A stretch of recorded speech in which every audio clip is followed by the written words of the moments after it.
Jour d'école et dans la quasi-totalité des établissements primaires des Bouches-du-Rhône. Satisfaction des parents d'élèves avec le retour à la semaine de 4 jours. Dans les lycées, situation plus tendue, le nombre d'élèves explose. Le secrétaire général du SNES-FSU est sur notre plateau. Après les écoles, la situation dans les collèges et les lycées. Laurent Tramoni est avec nous. Bonjour, merci de votre présence. Vous dénoncez une augmentation du nombre des lycéens sans moyens supplémentaires. Depuis plusieurs années, vous le répétez, qu'est-ce qu'il y a de nouveau cette année ? Eh bien, le phénomène s'accroît. Nos jeunes qui sont nés lors du baby-boom de l'an 2000 ont 17 ans. Et à 17 ans, on est au lycée, c'est bêta.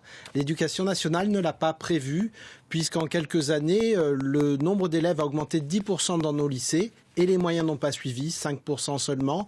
Les lycées, les classes sont surchargées, les locaux débordent et on est en difficulté. Il faut que ce gouvernement, s'il se dit pragmatique, mette les moyens pour cette génération qui ne peut pas être une génération sacrifiée. Les contrats aidés, difficile d'avoir un chiffre au niveau national. On parle de 11 200 contrats aidés supprimés au niveau national, peut-être un peu autour de 600 dans notre académie, c'est ça ? Oui, ça fait 1 millier de personnes, des gens qui aidaient pour les tâches administratives, vérifier les dossiers des élèves, aider à la vie scolaire, à l'accueil, à l'entrée des établissements, et qui, du jour au lendemain, ne sont plus là et qui vont faire cruellement défaut pour suivre nos établissements et nos élèves. Vous avez vu déjà les premières conséquences entre hier et ce matin ? Bien sûr, on manque de personnel dans les vies scolaires, par exemple. Il faut que l'éducation nationale recrute des assistants d'éducation. Et puis, il y a toute la question du suivi des élèves en situation de handicap. On a besoin de beaucoup plus de personnes dans des emplois pérennes pour s'occuper de ces enfants. Est-ce qu'il y a des lycées ou des collèges dans la région où la situation est plus difficile qu'ailleurs ?